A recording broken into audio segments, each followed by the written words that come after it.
Hi. Hola. Hi, here's Mr. Dozy. This is Michael Bradley. Hey, I'm Memphis. Hey. Hola. Hello. I'm here with soccer.com. Soccer.com. Soccer.com. And I'm talking with my friends soccer.com. See you soon.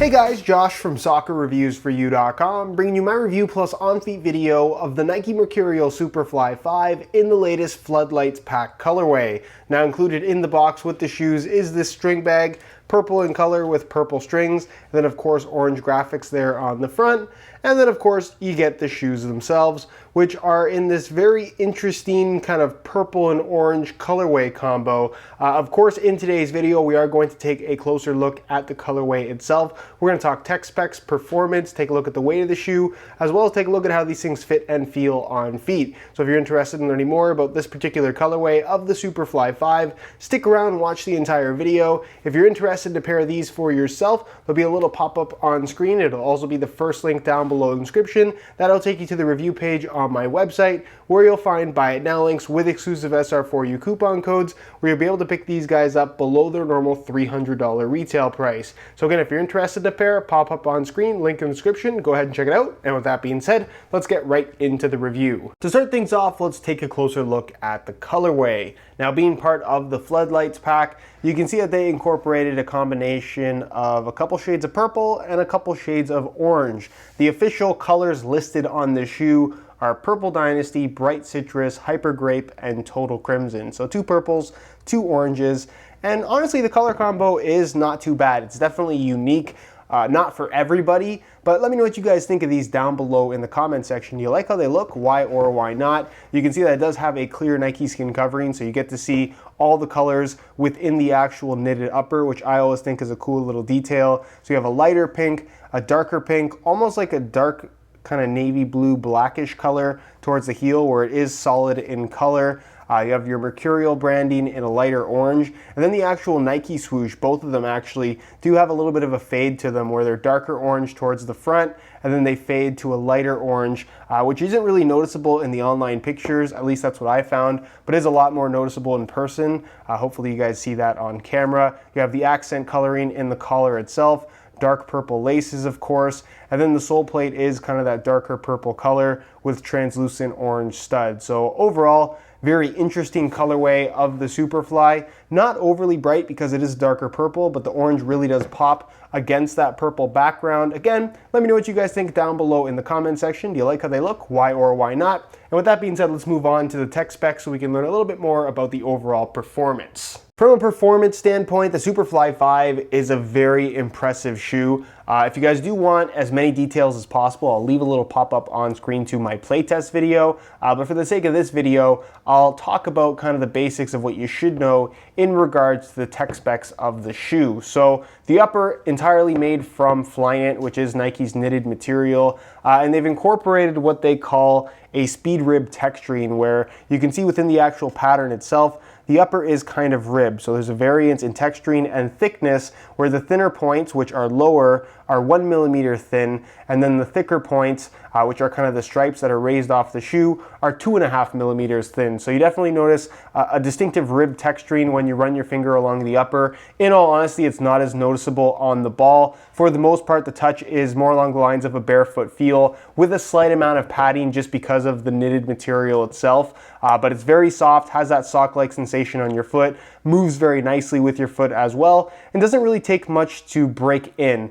It's not really going to stretch. It kind of has that natural feel out of the box, which is definitely pretty nice. You are going to have a Nike skin covering on top of that to mainly act as a protective layer, as well as kind of keeping the upper from not being too slick. ACC all conditions control acting as your wet control element. And the only other aspect of the upper to consider is the fact that it's one piece, as well as the flywire cables that you have running from the base of the sole into the lacing system. So when you do pull the laces tight, you're definitely going to notice that through the forefoot and midfoot area, it really does grab your foot and lock it in place, giving you that nice, secure, responsive sensation that you would expect from a high-end Mercurial product. Laces run through the middle, of course, as you can see. The center portion as well as the collar is an elasticated Flyknit that does have some really good stretchiness to it. Of course, being that this is a mid-cut model from Nike, you do get the dynamic fit collar, which offers no performance benefit. It's more so something that's there for looks, and it does impact the fit in the heel, something I'll talk about a little bit later in the video.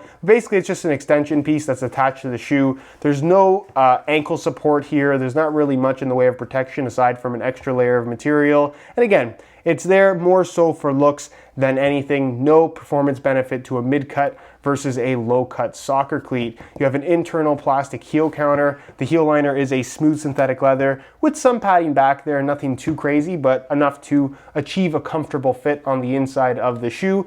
Insole is fully removable. It features a mesh liner on top, and then is made from this kind of ortholite material that actually has a decent thickness to it for a high-end Mercurial model. So step-in comfort, I would say, is above average for Mercurial. It doesn't feel quite as I guess low profile and firm as you might expect from what we've had in the past with Mercurial insoles. And then of course, moving on to the sole plate, which I think is one of the best features of this shoe. This is the Nike Plate sole plate that, as you guys can see, does have some shape to it on the bottom, and there is actual shape to it on the inside as well. It uses a special vacuum forming process where it's entirely made out of one single layer of material, as opposed to being layered like a traditional sole plate construction. Because of this manufacturing process, they're actually able to anatomically shape the bottom of the sole plate. So instead of being completely flat where your foot would just sit on top of that, kind of like my hand is on this desk, you sink slightly into the sole plate. It has little dips in it at certain points.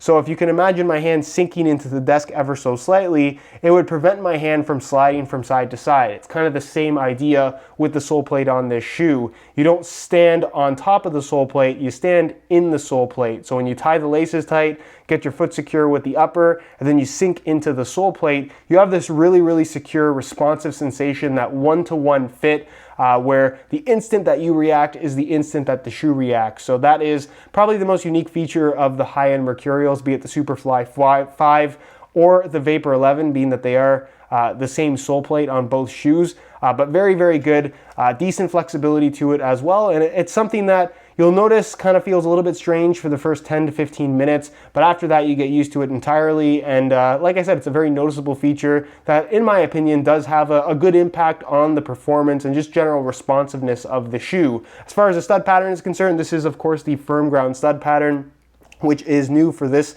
generation of Mercurial. You can see there are all these chevron shaped studs, all the same size and pretty much all the same length. The only thing that varies is of course the angle at which they're positioned and the traction you get from this on firm natural grass, because this is for natural grass only, is very, very aggressive and very good for Mercurial stud pattern. If you've worn Mercurials in the past, you kind of know what to expect from them as far as traction is concerned. And this is, in my opinion, the best one that they've ever put out. Tons of bite when pushing off in any direction. And again, just super, super aggressive, which is what the Mercurial line has always been about when it comes to their stud pattern. So overall, very good shoe, very interesting package. It's one of the more advanced knitted uppers available right now, and when you combine that with the sole plate and stud pattern on this shoe, it's just a very, very good shoe from a performance standpoint. In terms of weight, the Superfly 5 is nice and light. Of course, for the sake of the video, I'm gonna weigh them for you today in real time using this scale. Keep in mind that this is a brand new pair in a size 9 US.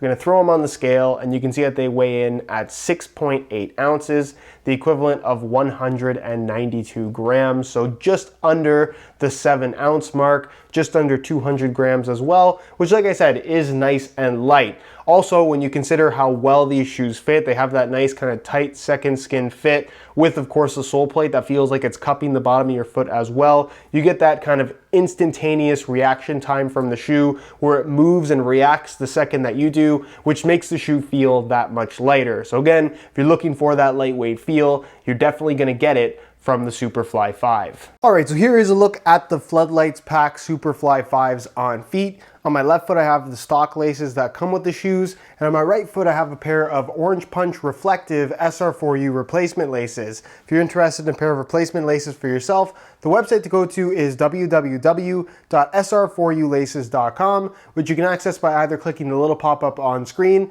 or it'll be linked down below in the description. So if you're interested in a pair, be sure to go ahead and check it out. Now, in terms of how these things fit and feel on feet, typical of the Mercurial line, it does have a tight fit across the entire foot. There's really no extra space on the inside of the shoe. And when you combine that with that anatomically shaped sole plate, as well as the knitted upper, you get this kind of tight, secure, sock-like sensation in terms of how the shoe feels on your foot, which is definitely a very good thing. Plus, again, you sit inside the sole plate, which does feel distinctively different from a regular pair of soccer cleats, which I think just adds to the overall responsiveness and just locked-in feel that you get from the Superfly 5 and the Vapor 11 for that matter.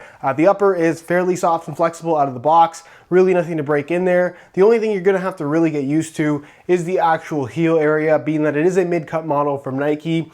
It's better than what we got from the Superfly 4 out of the box in terms of just overall comfort, but it does take some getting used to, and it's recommended that you take things a little bit slowly during the break-in process. Don't wear them straight into a free kick session or straight into a game. Just take it easy for the first couple of wears, and you shouldn't have any issues with discomfort. Width-wise, like I mentioned, it is a very tight-fitting shoe, and it's not really gonna stretch, so if you do have wide feet, probably not the best option, but if you've worn Mercurials in the past, these should fit you just fine. And of course, as far as sizing is concerned, I'm wearing my usual size 9 US here, and the fit and length is absolutely perfect. So if you are looking to order a pair of these for yourself, I would strongly recommend going true to size in order to achieve the best possible fit. All right, guys, that is it for my review of the Floodlights pack Nike Mercurial Superfly 5. If you guys are interested in a pair for yourself, be sure to check out the review page on my website, which you can access by either clicking the little eye in the corner of the screen, or it'll be the very first link down below in the description.